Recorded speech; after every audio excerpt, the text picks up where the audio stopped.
we go, guys. Game number 2.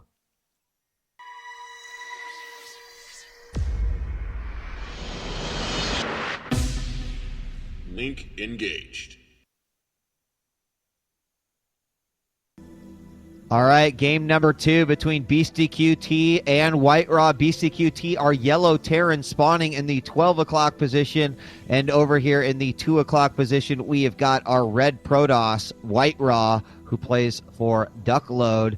And we saw him really kind of, you had mentioned where he was at the end of the game. We had put so much focus on his inherent attack that we weren't even keeping up with his macro. And I have to go back and I have to say, I like the fact that he was getting ready to transition over to carriers, because based off of the army that he was up against, it would have been even more devastating than what he already had.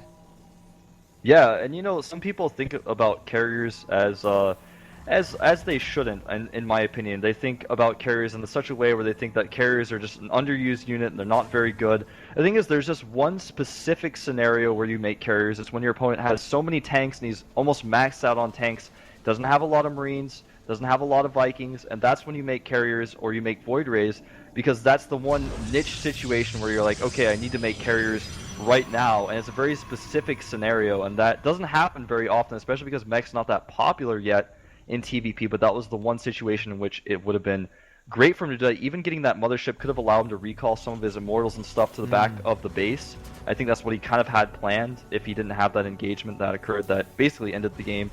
He was just constantly prepared for his next move before things were even happening. Like, he anticipated those tanks that were there, and he kept scouting those, and he made the immortals. He didn't just go, okay, I see a few tanks, I'm going to make a Stargate now. He just waited until he saw, okay, I see only tanks basically, so now's the time to add the fleet beacon and prepare. And it's just a very specific scenario.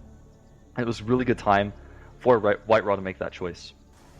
All right, well, we've got the scouting going on, and we've got White-Ra making his way over to scouting base number 2.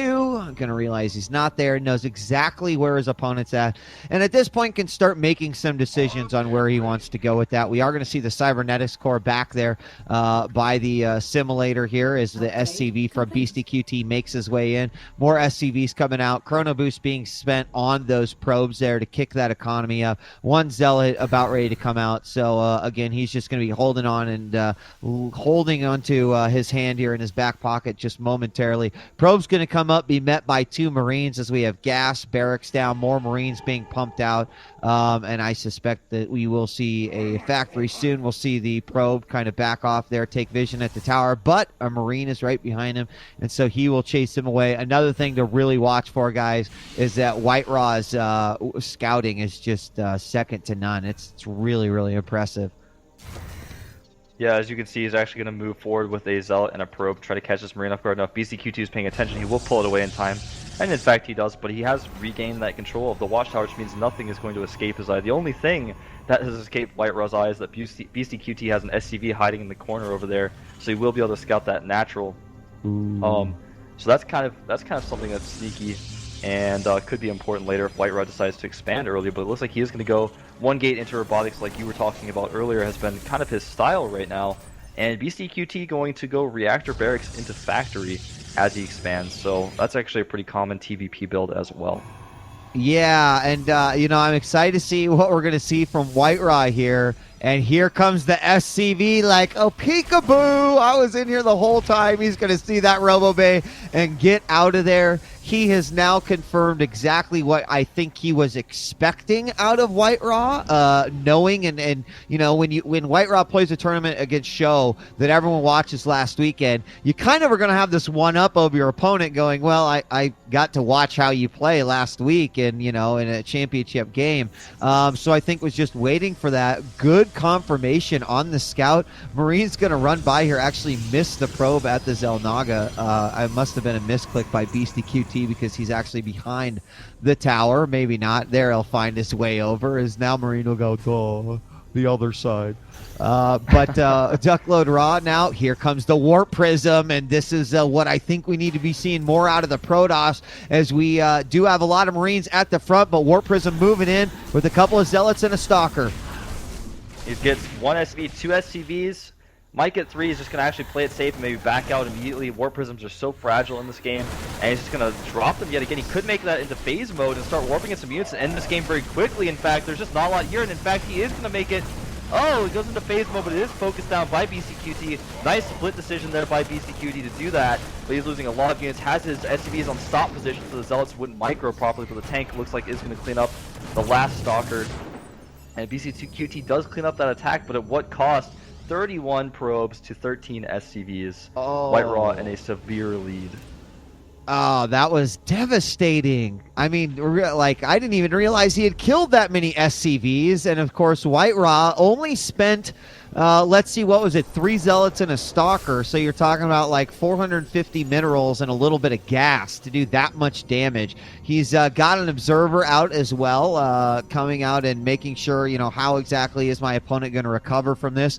Mules are out as well, and now he has got coverage over here on the right side of his base, not to let any more Warp Prisms move in. He's going to chase away this Marine from the Xel'Naga tower, and now he's got an Immortal, couple of Stalkers, Zealot, and a Sentry out as well.